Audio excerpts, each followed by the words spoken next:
Welcome to the Action Shooting Show. I'm going to try to do something a little bit different tonight. I'm going to go solo here. I just got done with Saturday, so this is Monday, but Saturday doing the Whiskey Hotel Team Ruck match. So we have an after-action report on this from the past, from last year's. We plan to do an after-action for this year's as soon as I can get some time with Mike, who was my partner for it. But gear comes up a lot. We don't tend to talk a ton about gear because while it can be important, we don't want people to think that, like, if you buy this specific gear, you're going to get good results. It really comes down to the skill, the Indian, not the arrow. But having said that, good equipment does make a big difference, and having the right gear for the right challenge or right tool for the right job is not a bad thing. So I'm going to go over what I used for this match. It is certainly not the absolute, this is what you have to use. There's a lot of options for it.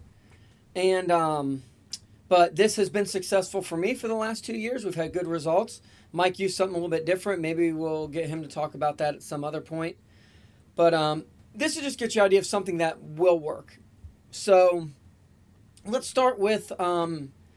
real quick, it's a Team Ruck match. They have rucking in it, some rucking challenges. You need to carry 25 pounds plus any extra gear or ammo. You got to have 5 magazines on you, of ammo. I just tossed a bunch of ammo in the bag. I brought some extra stuff as part of that 25 pounds. And I'll talk a little bit about some of those. And so to start off with, this is going to be a little bit difficult. So... I've got it set back into my ruck configuration. I used a ILBE.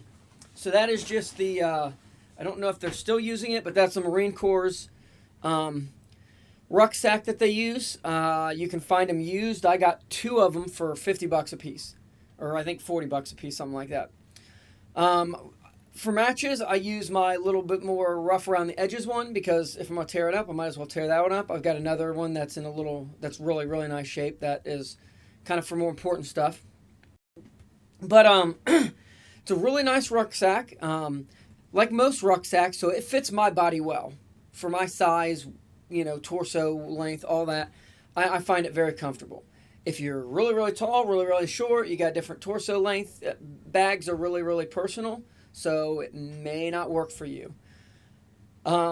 Try one on that you can find them pretty cheap. The Molly 2 packs the Army uses are another good option. I've got one of those, and it's really, really configurable. So I would guess that would probably work with everyone. But I kind of like the ILBE better. So some things I had in it. I'm going to step off to the side here because I forgot to grab it. One thing that came in really handy, anytime I have a ruck, I keep one of these daisy chains. Just a little nylon webbing sewed together. You can feed it through the little loops if you need to for various things. It's really great. I've attached it to the handle of the bag and drug the bag behind me if you got low crawls. This weekend they actually had a rope, like a ranger bridge, I think they called it, rope crossing. So I was actually able to kind of loop this behind me, hook a carabiner onto it over the rope, and then when you're kind of going, upside down, hands and feet over, you've got a little bit of support there. Also, we hooked some other webbing that we had there to work with to the rucks. So the ruck was there was a smaller. This is not definitely a climbing carabiner, but it's good enough for the rucksack. This was over the rope, and then we were able to drag that all across. So if you got something where you're using rucksacks, I would recommend keeping stuff like this, some carabiners and things like that around because it can be really handy. There's times where you can't necessarily wear your pack, and it doesn't weigh much. It comes in handy. There's always, if you are going to carry a rucksack and you have to fill it with weight to a certain specification for the match, make it as much useful weight as you can. 25 pounds, it can be hard to find and match specific useful things, but fill up as much as you can. So one of the other things I was carrying in the rucksack is this little bag by RNG Tactics. So they were one of the sponsors of this match. Thank those guys. Actually, I used 2 pieces of their gear. I used this bag. Well, 3 pieces of their gear. I used this bag. I've actually got one of these little handguard bag riders. Steady shot. On the gun, we'll show that later. These are really awesome, though. And I'm using their suppressor cover. So shout out to Scott. Thanks for sponsoring the match. This is a pretty handy little bag. It zips together so it can kind of sit up, be really tall. The way I use it a lot is, you can set this over top of something like that. You can fold it up and set it on top of something. And I keep this little carabiner on it because I've actually slid this over my handguard and set the handguard in it. And then it kind of holds on there enough. But if you need, you can let it just slide right off. So pretty handy. A little bit of weight, not too bad in there. So I had that in there. I also should have grabbed all this stuff earlier. I carried a tripod this year. Saw some people carry it last year. This is a cheap Chinese tripod. It actually got some little scuffs on it and stuff from the match. So gotta like that. Your gear needs some character to it. I actually removed the ball head and the ARCA mount because the gun I was using doesn't have ARCA. So, like in one case, there was a blind stage. I actually did use this. You had 6 minutes to find and engage 6 targets that were hidden out in these 2 fields in front of you. So there was one shooting position that was a little lower, not quite kneeling, but not quite standing. So I kind of opened this up and deployed it with that sandbag on top of it, Scott's sandbag on it, at a height that was a little bit more comfortable so I could stand upright and see and shoot a little bit better. So, again, useful weight in the ruck. I'm not going to go over everything I brought in there. I had extra ear pro. I had extra eye pro. Obviously, I had my ammo in there. I kept my water in there. Snacks. Just the map. We had actually printed out an extra map of the area just in case something was unclear. We'd know where we were at. Compass.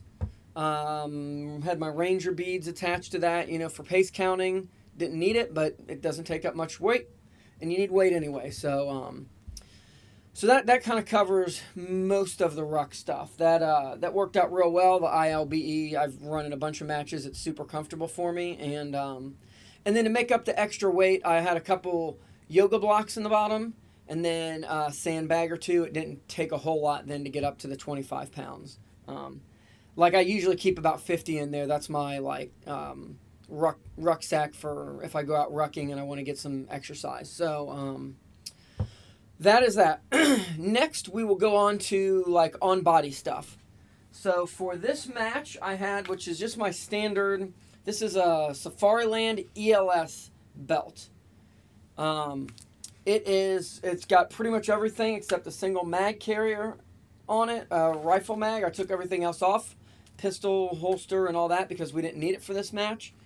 I do have a tourniquet, cat tourniquet. I think that's the newest gin of those. I got that from Crate Tactical. They're another sponsor, not of this match, but of a lot of matches. So if you need some medical stuff, definitely get it from Crate. And then this is actually a buddy, Fox Valley Kydex, made this mag holder, or tourniquet holder. So pretty simple. I would say this is not a great. This was a belt I got when I shot a lot of 3-gun. The ELS system is really awesome for that, taking things on and off a lot. I would say this is not a great belt for what I was using it for, but I'm cheap, and I don't have the money to buy a new belt. If someone watches this and wants to sponsor me, hey, send me a belt my way, and I will run it. But this worked. You don't have to have the best of everything. If you got something that works and it's not holding you back, I mean, this is starting to break down the stiffness, but it still works. I'm going to run it until I can. So, enough of that. Next up is chest rig. So this dangler pouch, I ran the rest of my medical in. So they wanted you to have your IFAK kit on you. This has chest seal and gauze and some other stuff like that, medical stuff in it. So close at hand. This is an older Haley Strategic chest rig. I'm not really sure quite the model number, and I bought this used. I think this is one of the Extreme Gear Lab sewn ones, and it's actually got another company's harness on it, the harness that comes with this. I don't know if it's just, I think it was maybe meant back in the day they were wearing this over top of armor. It's giant, and at its smallest it still doesn't fit me, so kind of rig some stuff together here. I picked this. I've got a number of chest rigs just from being in the sport for a couple years. I picked this one for a couple reasons. One, they want you to have 5 mags on you, and you have 4 across the back here. This is actually a little wider than a lot of the micro rigs, so I can keep 4 in the back, and then this kind of radio pouch on the front will actually hold mags. They do fall out a little bit. I've got to kind of work on that. And then the other thing is it's got some general purpose pouches. It's pretty handy rig, and honestly, like, I'm not a go-to-war type guy, but if for some reason I had to get into a firefight, I would pick this over the micro rig. It's a lot more practical. You don't usually need you need a lot of rifle mags. You don't usually, I would think, need as many pistols if you're going to war. So I guess for a fighting rig, this seems more practical. You got a couple general purpose pockets. I didn't need to use it. I actually have this slate that it's actually a product I'm kind of working on, thinking about selling, but that's just for writing down information. Keep a pen on you, and that's pretty much it for this kit. Oh, another reason, depending on what you're doing, this has the mag retention on it. That can be really, really handy. In this case, there was a crossing, I think I mentioned earlier, and I bungeed all my mags on me before I got on there because you don't want mags falling out off your body into the creek and losing them and whatnot with ammo. So that was pretty helpful. Again, there's a lot of options for chest rigs. Other people, I saw a lot of these type micro rigs where, like this one's set up, you got 3. Actually, you could hold 3 back here, and you could hold 2 rifle mags up front in these middle ones. So something like this would have worked too. It's a little bit thinner. Still a great option. This is RDR gear. I've beat this thing up for a while. It's a really nice chest rig. So I would definitely, if you need one, that's a good option as well. So another option. No bad answer as long as it fits and works for your situation. So we should be done with that. All right, on to what a lot of people like to talk about, which is the rifle. This was a rifle-only match, so I didn't have to bring a pistol. I carried and used what is pretty much this is almost all I use these days. It is a 12.5. It has the A5 buffer system. I really like that with a can. BCM stock. I'll kind of go over some of the reasons. I don't have talked about this rifle. I'll talk about some of the reasons this is set up the way it is. Butt stock's all personal opinion. I really like this BCM because it's got this little flat on the back of it. And if you're shooting with a rear bag, the little points at the end of a lot of stocks make it hard to get on the bag on. Having a little bit of a flat there is kind of nice if you're shooting off a bench. It also has a place back here where you can keep your M&Ms and your Skittles or lube or whatever you think is important there. BCM hand grip. I actually keep I keep a spare firing pin and well, I just forgot the name of that. Bolt carrier parts. Some spare bolt carrier parts in there. I've never needed it, and you can tell because it's caked up with mud in there, but it's there if something were to break. Those are not... It doesn't weigh much, and it adds some functionality. The upper and lower are Aero Precision. It's got a home spray-painted job that's wearing quite nicely. What else do we have here? Geisley trigger, Geisley ambi safety. I really like this ambi safety because it's really small on this side. It doesn't get used a lot, but it's there if you need it. Forward controls, bolt catch. Actually, compliments of Mr. Mike Ford. He had a spare one he gave me, so I could get a little forward control bling on there. And actually, one of the coolest things I think forward control makes that doesn't cost a lot is this has forward control's buffer retainer pin in it.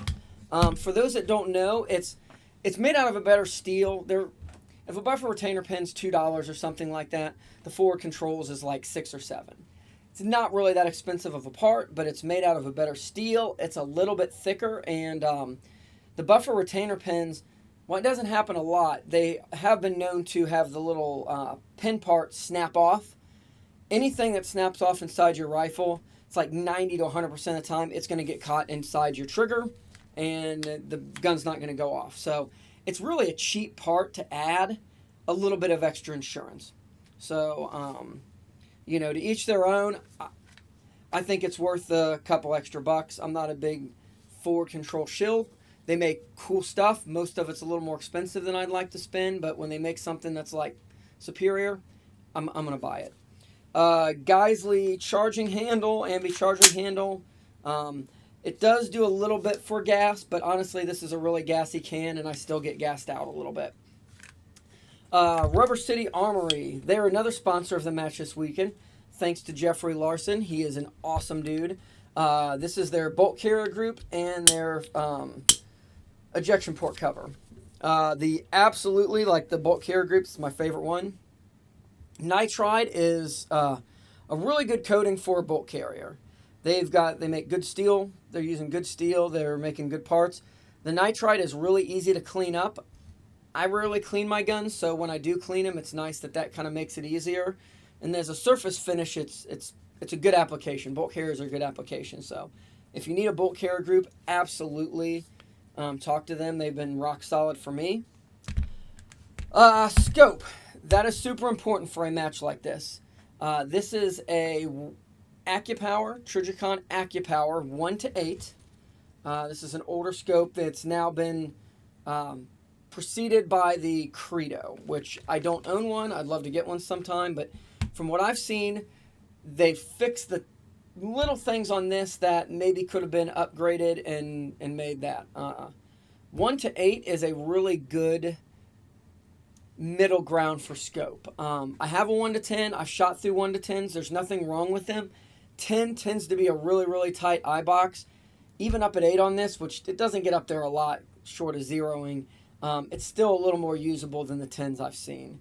But it does. It seems like it's a really good kind of middle ground.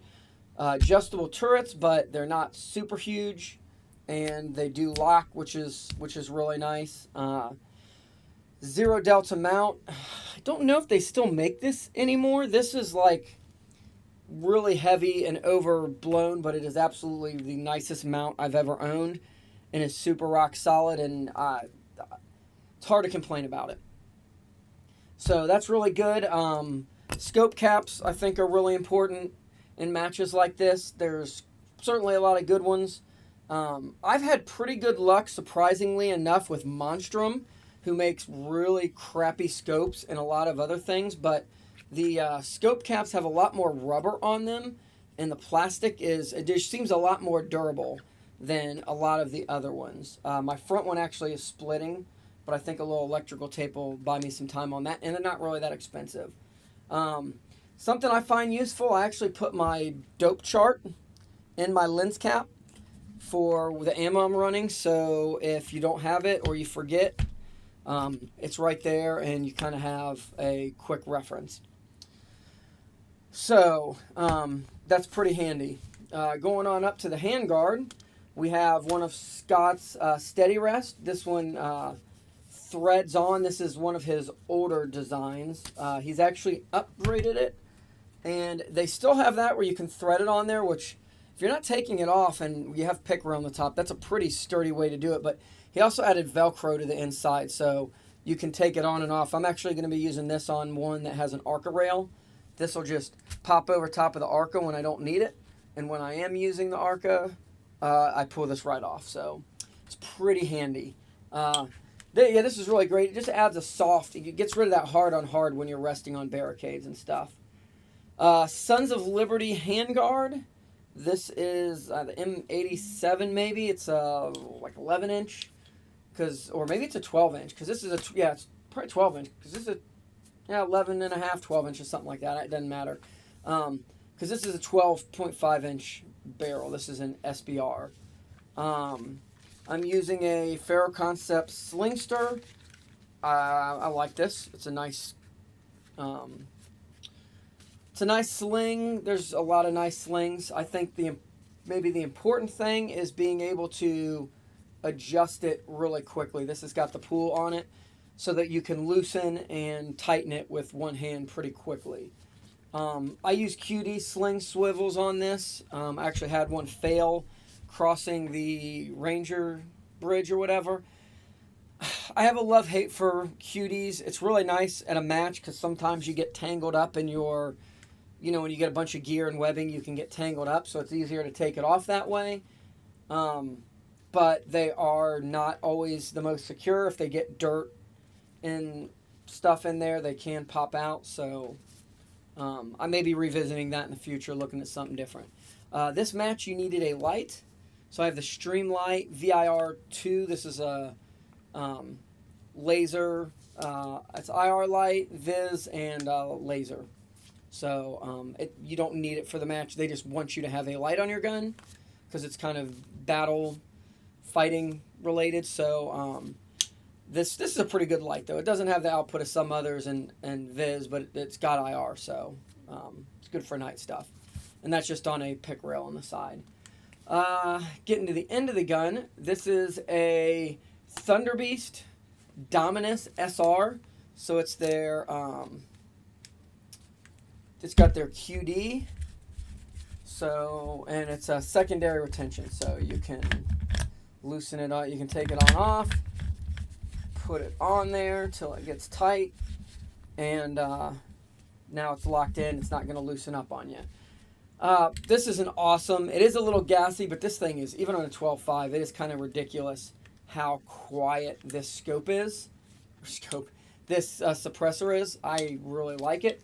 And then something that's important for matches like this is a run and gun tactics suppressor cover. Again, there's a lot of stuff on the market. I'm not telling you this is the best. What I like about this and what works for me, I'm not shooting a ton of high volume sessions, but last year at this match on one of the stages we shot enough and it was warm enough that I started getting some mirage on my scope when I zoomed in a little bit more. This kind of helps fight the mirage a little bit from the heat off your suppressor. Does keep you from burning yourself a little bit, and it's fairly thin and fairly lightweight. There's a lot thicker ones. I wanted something low profile, and Scott's worked really well. So I've actually got one on both. I've got one for both of my cans that I kind of normally use. That is it for gear. So 12.5. Why 12.5? This match is definitely accuracy based, which I love. There's speed aspect to it, but it's accuracy based. So I run a can almost every single match. There's very few matches I don't run one, especially with a team match. Both of you using suppressors makes communication way easier. And there were times at this match we had to communicate. So with a 16-inch gun or even an 18-inch gun, because I've got an 18-inch gun I love too, with an 18-inch gun or 16-inch in a can, a full-size can like this, not like a K can, it gets really, really long. And a little unwieldy, get a little bit more weight out in front of you. It can be, can have its disadvantages there. The 12.5 stays compact enough that, this is kind of the length of a 16-inch gun with the can on it. So it maneuvers well. If you're moving around barrels and stuff, it's a little bit easier. Barricades, things like that.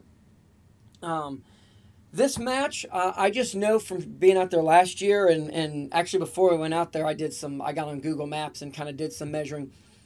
To me, it looks like the max they can probably get is 600-ish out there. If they're really stretching it out. And I don't think they got that far out there last year. But with this 12.5 and good match ammo, like I've been using AAC 77 grain. I've had pretty good luck with that. I can make hits out. I have and can make hits out to 600 plus yards. So obviously a longer barrel and a little bit more speed. You got a little bit more margin for error, which is good thing. But I feel pretty comfortable with this. Last year, even with 55 grain, I made hits out to the furthest target. This year, we struggled a little bit on some of the longer ones, but that was more of we misjudged the distance and we haven't been shooting that far much this year, and so we didn't have our dope memorized as well as we could have. So really not a problem with the gun. It's a shooter problem. So, but I know most of the matches, like 300 yards and in, 400 yards and in, and this gun will hit 300 yards and in all day long, just as well as my 16-inch, just as well as my 18-inch. So that's kind of why I chose this, and that's why I use this one for a lot of the matches I shoot, because I just don't shoot a lot really far. If I am getting out and shooting some stuff where most of the engagements start to get past that 300-yard mark, or a significant amount of the engagements are past the 300-yard mark, then I start leaning towards the 16-inch, or honestly, if it's that far, I'm just jumping straight to the 18, and yeah, with the can on it, it gets a little long and wieldy, but it's really, really quiet and shoots like a pussycat, so that's kind of my choice for that. Mike shot the match with his 16-inch and a K-can, which is a great option as well, and I don't own any K-cans, so that's kind of why I lean towards using the 12.5. But it's really like there's so many options for what you're doing, and they all have their pluses and minuses. And if you're not using a can, like, just shoot. Most people have a 16-inch rifle. Shoot that 16-inch rifle. That's a perfect rifle. I mean, there's a reason that even with a 12.5 and an 18, I still have a 16-inch in the safe, because it's a great middle ground all around rifle. It's just, for me, when that can comes out, it starts to get a little longer than I want for what I'm doing. So a couple quick things. I want to thank a couple more sponsors of this match. We want to make sure they get their get their credit for helping. Pro Armament. I need to check these guys out a little bit more, but check them out. If you need some gear, they got what you need. Buy it over that store down the road that doesn't do anything to help the shooting sports. Venture Tactical. I've bought stuff from them. I will buy more stuff from them. Venture Tactical is awesome. A lot of surplus mil-serp stuff. Run and Gun Tactics. I've already talked about these guys. Scott is awesome. He makes cool stuff. And honestly, I've talked to him about a number of his things, and they slowly change. He's on his second or third version of the Steady Rest or Steady Shot. Sorry, he gets mad at me because I always call it the wrong thing, and it's totally by accident. But when he talks to people and sees how they're using it, he continues to improve it. So that is awesome. Rubber City Armory, we've already talked about them. We talk about them a lot because those guys are awesome. And the last one I want to give a special thanks to is the Water's Edge Blade Company. So they sponsored this and put a knife on the prize table. Now, it was random draw prize table, and I got a little luckier than I usually do. Let's pull this out, because I won one of his knives. I got one of his knives off the prize table, and this thing is absolutely beautiful. So the sheath is Kydex, although it's kind of got like a faux leather on it, which looks really, really cool. And this blade is absolutely amazing. It's a really practical blade shape. The jimping on it's really, really nice. You get a good grip on there. It's got some I would never buy a knife like this because I feel bad that I'm going to not destroy it, but beat on it using it. But this burled maple or whatever it is absolutely looks amazing. I don't think the video is going to do it justice, but this is a super nice little utility knife that said I'm not beating on it intentionally. It's going to get a lot of use, so it's going to get used, and I'm pretty sure that's what he wants. So thank you to the I go Water's Edge Blade Company. And if you need knives, don't buy a big box store. Just go talk to a guy like this. If you need a really nice knife, get one of these. So so far, just around the house, it's been pretty nice. And then I guess last Whiskey Hotel, they do training down in Marietta. And I have not taken one of their classes yet, but I'm really looking forward to it. I've had a couple friends take their DMR class and said it's absolutely amazing. They took DMR 1 and on their way home was already signed up for DMR 2. So hopefully I can get out to one of those. Get out to one of their matches. Their matches are really, really fun. They do this match more than any other that I shoot, I think does a great job of balancing speed and accuracy, because both of those are very, very important. And then the way that they add in the physical aspect of it with the rucks, they have some physical stuff during the stages. This year they did something with tourniquets. We'll talk more about that later, but on the actual after action. But it's really a well-rounded match that tests a ton of skills, and I can't say enough good things about it. We'll be going back next year, and from what I understand, they're probably going to be doing 2 next year. So hopefully me and Mike can go out to that. And listen, if this helps, please let me know. I hope it does. If you've got any questions about why I chose maybe something I chose, or you're thinking of using something different, what do I think? I'll give you my opinion. I mean, it's really situation dependent, but maybe you've got some questions, or maybe you just saw it and you're like, man, this guy. Listen, if you saw some of my gear and you're like, what are you doing? That's stupid. That's not what you should be using. You should be using XYZ for this reason. Hey, let me know. I don't play a ton with gear. Like, once I find things that work and answer the question that I need answered, I tend to stick with it pretty, for the most part. Having said that, there's always new things coming. There's things I don't know about. So if there's a piece of gear that's like groundbreaking, that's going to change my world, let me know. I'll try to, go out there and buy it, or maybe find someone to borrow it from and test it. Because there's always something new to learn, and gear is part of that learning equation. So, again, hope this helps you. Give me something in the comments, feedback. Like and share this if you can. It kind of gets us out there. And thanks to the people I saw at the match, at least 1 or 2 people I talked to listened to our after action and listened to the show and recognized us from that.